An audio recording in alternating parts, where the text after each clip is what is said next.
Tajuk sedekah Masjid Raudatul Jannah. Sumbangan kepada anak yatim, berikan santunan kepada fakir miskin. Kenapa? Sebelum maut itu datang, sebelum kematian, sebelum malaikat Israel menjemput nyawa kita, berilah peluang untuk bersedekah. Karena harta tidak mampu mengantarkan kita ke liang lahat kecuali yang kita investasikan ke jalan agama. Fayaqula Rabbi. Saat itu orang-orang yang sadar saat hidup tidak mau memberikan sedekah, saat hidup tidak mau menginfakkan hartanya ke jalan Allah, saat meninggal dunia malaikat Israel mencabut nyawa. Saat itu nyawa berada di gargarah, berkata, Rabbi laula akhartani ila ajalin qarib. Seandainya engkau tidak mencabut nyawaku, seandainya engkau tidak mematikan diriku, seandainya engkau tidak memisahkan kehidupan saya dengan alam dunia, kembali ke alam barzakh, fa asaddaqa, aku akan bersedekah, wa akum minas salihin, dan aku termasuk dalam kategori orang-orang yang saleh. Tidak ada harta yang abadi yang dimiliki oleh manusia dalam dunia ini. Semuanya merupakan titipan. Semua yang ada dalam kehidupan kita merupakan titipan. Baik itu kendaraan, baik itu harta, baik itu tahta, baik itu anak, semuanya merupakan titipan yang dititipkan oleh Allah. Maka tugas kita mengalokasikan ke tempat-tempat yang berguna untuk agama. Al-mal wal banuna zinatul hayah, dalam surah Al-Kahfi. Harta merupakan titipan dan penghias dalam kehidupan kita.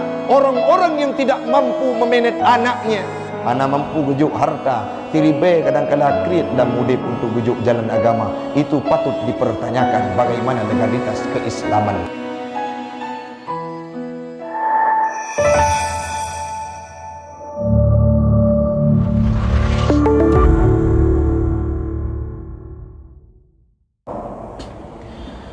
فقال الله تعالى في القرآن الكريم في سورة المنافقون: أعوذ بالله من الشيطان الرجيم بسم الله الرحمن الرحيم وأنفقوا مما رزقناكم من قبل أن يأتي أحدكم الموت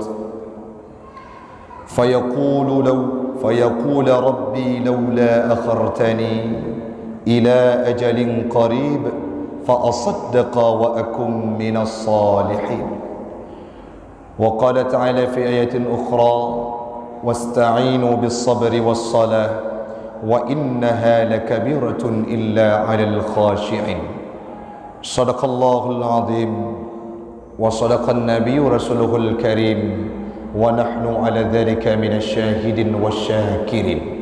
إلهي أنت مقصودي ورضاك مطلوبي a'tini mahabbatak wa ma'rifatak. Marilah kita memuja dan memuji Allah, empunya alam semesta, Allah yang telah memberikan kita peluang untuk bisa menunaikan ibadah puasa Ramadan yang sudah usai dalam kehidupan kita 9 hari. Besok akan kita masuki dalam hari yang ke-10. Semoga Allah yang akan memberikan peluang kepada kita untuk bisa menyempurnakan bulan suci Ramadan sebulan penuh pada tahun ini, kita beribadah di dalamnya. Salawat dan salam keharibaan baginda Rasulullah sallallahu alaihi wasallam, seorang nabi yang sangat dermawan, seorang nabi yang sangat gemar bersedekah, seorang nabi yang sangat gemar berinfak, seorang nabi yang sangat gemar memberikan kontribusi khususnya untuk Islam, agama yang kita cintai. Selawat dan salam kepada al dan sahabat beliau sekalian, alim ulama mutaqaddimin dan mutaakhirin yang muktabar kedua-duanya. Yang kami hormati guru kita bersama, Imam Syekh Masjid, panitia pembangunan, pengurus jamaah sidang solat tarawih dan Aisyah sekeyakinan isi surga yang kami muliakan. Kita awali pertemuan kita pada malam yang berbahagia ini dengan secuil doa yang akan selalu kita panjatkan dalam sela-sela kehidupan kita. Ya Rabb, kami berkumpul di bawah atap masjid-Mu Raudatul Jannah. Kumpulkan kami seperti malam ini ya Rabb, dalam surga-Mu kelak di yaumil qiyamah bersama baginda Rasul Nabi Muhammad sallallahu alaihi wasallam. Amin. Amin ya rabbal alamin. Hamba Allah orang syi'lun ado adun yang lentuan pemulia. Kalau kita mau merenungi terhadap kelebihan bulan Ramadan itu, rasanya tidak cukup kalimat untuk kita utarakan, untuk kita rangkai bagaimana indahnya dan kelebihan yang diberikan oleh Allah dalam bulan suci Ramadan. Salah satu di antaranya adalah dalam bulan-bulan sebelum datangnya bulan suci Ramadan, seorang manusia diperintahkan ibadah solat sehari semalam 5 waktu. Kronologis terhadap perintah ibadah solat itu sendiri kita maklum bersama dan kita ketahui bahawa Nabi pernah Isra Mi'raj, watenya nelake kurang ibadah sembah yang singkat cerita 6 go ne'etren ulangit neten bak Nabi Musa sehingga Nabi ne'ilom. Inti yang mau disampaikan, Allah memberikan pesan yang indah dengan dibekali Nabi Muhammad 5 waktu solat. Namun kalimat yang disampaikan oleh Imam As-Suyuti dalam tafsir Jalalinnya, dalam Hasyiah Sawinya, apa yang beliau sampaikan sesuai dengan hadis yang pernah diutarakan oleh Nabi, bahawa umat Muhammad di akhir zaman, yaitu umat saya, walaupun diberikan peluang kurang waktu solatnya dari 50 menjadi 5 waktu solat, namun pahalanya tetap diabadikan oleh Allah Subhanahu wa taala. Bagaimana maksudnya Ustaz? Katanya udah ibadah 50 wate sembahyang menyahana kepukurang oleh Allah taala, mungkin pahalanya akan diberikan cuma 1. Tetapi setelah kita dikurangkan ibadah solat kita, diberikan kepada Nabi, diperintahkan melalui Nabi 5 waktu solat. Walaupun 5 waktu solat, namun pahala yang kita dapatkan setimpal 50 waktu solat. Kenapa demikian?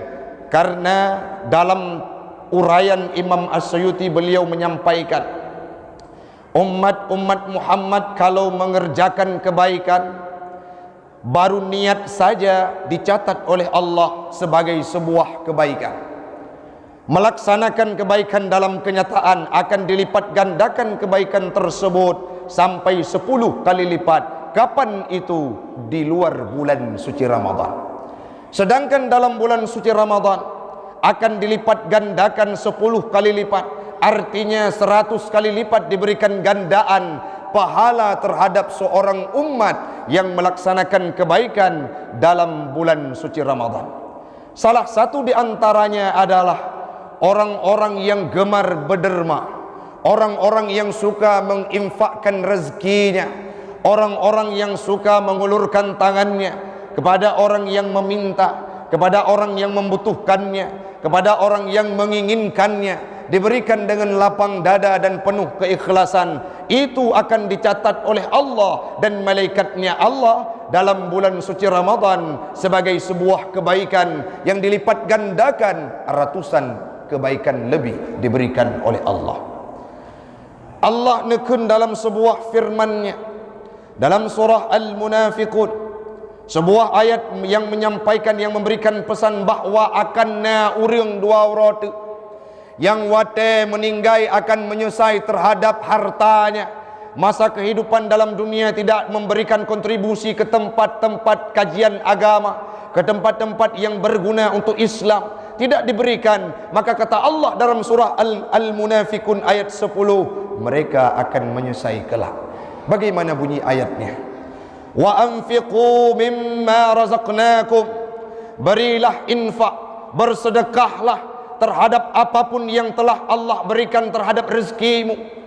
Tanyo hana harta urang silun jamun, udip meteng panik, na peluang rezeki tak usaha dengan sungguh-sungguh, sehingga Allah memberikan kecukupan kepada kita, baik kerja kita di instansi pemerintahan, baik kerja kita wira swasta, baik kerja kita peniaga, baik kerja kita orang-orang yang memborong bangunan. Artinya kontraktor kita punya rezeki diberikan oleh Allah dengan sebab keringat yang kita ulurkan. Berilah infak terhadap harta yang diberikan rezeki oleh Allah. Kenapa demikian? Min qabli ayyatiya ahadakumul maut. Tajuk sedekah masjid Raudatul Jannah. Sumbangan kepada anak yatim, berikan santunan kepada fakir miskin. Kenapa? Sebelum maut itu datang, sebelum kematian, sebelum malaikat Israel menjemput nyawa kita, berilah peluang untuk bersedekah. Karena harta tidak mampu mengantarkan kita ke liang lahat kecuali yang kita investasikan ke jalan agama. Menyekatru dengan ajai, kita sudah dihadapkan dengan kematian, dengan kematian yang sangat dekat. Saat itu kita baru berkata, fayaqula rabbi. Saat itu orang-orang yang sadar, saat hidup tidak mau memberikan sedekah, saat hidup tidak mau menginfakkan hartanya ke jalan Allah, saat meninggal dunia, malaikat Israel mencabut nyawa. Saat itu nyawa berada di gargarah, berkata, Rabbi laula akhartani ila ajalin qarib. Seandainya engkau tidak mencabut nyawaku, seandainya engkau tidak mematikan diriku, seandainya engkau tidak memisahkan kehidupan saya dengan alam dunia, kembali ke alam barzah, fa asaddaqa, aku akan bersedekah, wa akum minas salihin, dan aku termasuk dalam kategori orang-orang yang saleh. Itu hanya harapan. Ditafsirkan oleh Imam As-Suyuti, kalimat tamanni tersebut, apa makna kalimat tamanni ya Ustaz? Kalimat tamanni sebuah harapan yang tidak bisa terwujud dalam kehidupan. Bagaimana contohnya? Lagi contoh orang lelaki muda, lagi contoh orang lelaki wate bermusurut lom. Begitu juga orang yang sudah meninggal dunia berkata nantinya dengan penuh penyesalan. Apa yang beliau sampaikan? Ya Rabb, laula akhartani ila ajalin qarib fa asaddaqa wa akum minas salihin. Menyohanan bumati lung bit-bit ya Allah akan lung bersedekah. Pajan takunyan wate nyawang kamu pisah dengan tubuh. Ini sebuah ayat yang menjadi pesan yang paling penting bagi kita. Tidak ada harta yang abadi yang dimiliki oleh manusia dalam dunia ini. Semuanya merupakan titipan. Semua yang ada dalam kehidupan kita merupakan titipan. Baik itu kendaraan, baik itu harta, baik itu tahta, baik itu anak, semuanya merupakan titipan yang dititipkan oleh Allah. Maka tugas kita mengalokasikan ke tempat-tempat yang berguna untuk agama. Al-malu wal banuna zinatul hayah, dalam surah Al-Kahfi. Harta merupakan titipan dan penghias dalam kehidupan kita. Orang-orang yang tidak mampu memanage anaknya, hana mampu gujuk harta, tiribe kadang-kala kriat dalam mudib untuk gujuk jalan agama. Itu patut dipertanyakan bagaimana legalitas keislaman kita. Umat tengku baik kata-kata adat. Cita bayangkan jino, salah sebuah rukun Islam adalah menunaikan zakat. Zakat itu infak, zakat itu sedekah. Zakat itu diibarat dalam innamas sadaqatu lil fuqara'i wal masakin. Sedekah wajib yang katanya pubut yang kenyan zakat.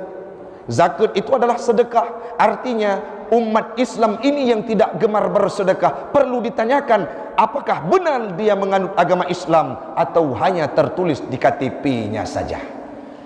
Hai tip ton, tip uro kadang-kadang tanya, nah harta-harta tak meniaga, tak jauh belang, tak muzuru, terus jaket, pasti kita akan mengeluarkan dan memberikan kepada fakir miskin. Artinya sedekah itu menjadi kebiasaan dalam kehidupan kita. Andai kata ada orang Islam yang pelit, yang sukar untuk bersedekah, perlu dipertanyakan bagaimana keislamannya. Nabi Muhammad di sisi lain beliau merupakan figur sentral dengan akhlak yang sangat mulia. Nabi Muhammad juga orang yang paling dermawan.